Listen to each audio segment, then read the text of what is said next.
Hello, good day, my people. Thank you for coming back to my channel. Today we are going to look at algebraic evaluation and simplification involving roots. This is more like exponents or surds, but we are going to look at the approach. We have two questions here. I want to use the first one to show how this functions, and then we will solve the second question. It's asking us to evaluate the following expressions. So the first one is cube root of 27 to the power of -2. There are two ways of doing this. We can take cube root of 27 is what number? The number that will multiply 27 3 times. The number that can multiply each step 3 times to give you 27. So 3 times 3 is 9, 9 times 3 is 27, so it is 3. And we can get to the power of -2. So simply put, this is 3 to the power of -2, and 3 to the power of -2 will give us 1 over 3 to the power of 2, which gives us 1 over 9. We can also use this different approach here. We can take this, we can have 27, and the roots becomes the denominator of the exponent. So we have -2 over 3. The root becomes the denominator of the exponent, whereas the power becomes the numerator of the exponent. Remember, either ways, I can also decide to stick to this. That's the answer also. So this can be rewritten in this form, and if I want to write it back, remember the denominator is the root. I can take this. So this can go from here to here, but this is the answer. So even if it was written in this way, we can also take it back to this way and then still solve. So with this understanding, let's go to the second question. When we have a root, remember this is square root. If nothing is written on it, it means it is 2 here. It's 2 here, it's 2 here, it's 2 here, meaning square root. And since we said that the root becomes the numerator of the exponent, because this is a fractional exponent. To the power of 1, the root becomes the denominator of the exponent. So we have 1, 2, 3, 4 roots. Let's get rid of the first one.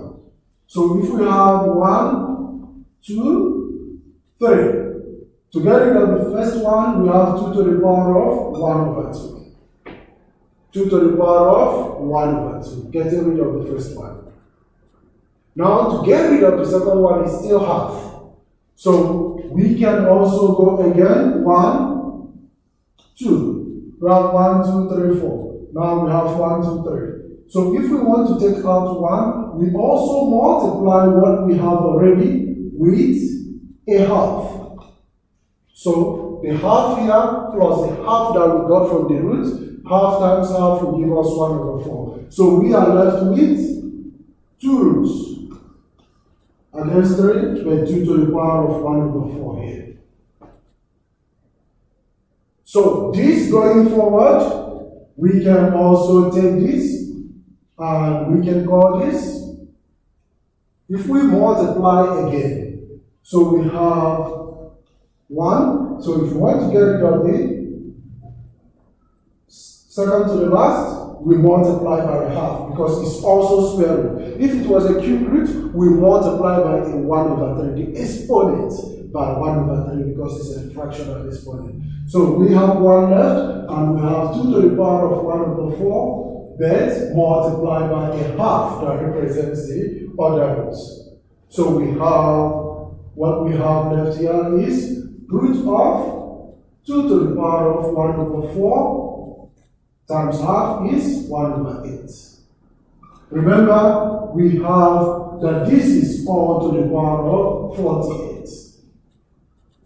Now, finally, we have this. This is going to be, let's wipe here and complete here. This is going to be the root of 2 to the power of 1 over 8 left, all to the power of 48. So with that, what we have left is, remember 1 root is also square root. So we multiply the exponent with half. So we will have 2 to the power of 1 over 8 times 1 over 2 with the bigger 48 that was given. Please remember, we can start working from 48. The root is treated the same way we treat brackets. When you have multiple roots, you start working from inside and start pegging your way outside. The same way when we have multiple brackets, you start working from the ones inside until you get outside. That is the same approach. So this will become 2 to the power of 1 over 16 times 48. Now 1 over 16 divided by 48, so we have 48 over 16. If we have 48 over 16, what will it give us? 48 over 16 gives us 2 to the power of 2. 1 over 16 times 48 gives us 3. 2 to the power of 3, and our final answer will be 8.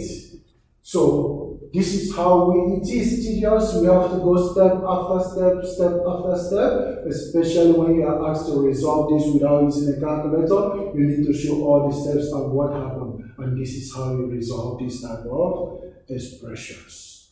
So this is the answer to the given expression. Please remember to ask questions for more clarity. I'll see you. Remain blessed.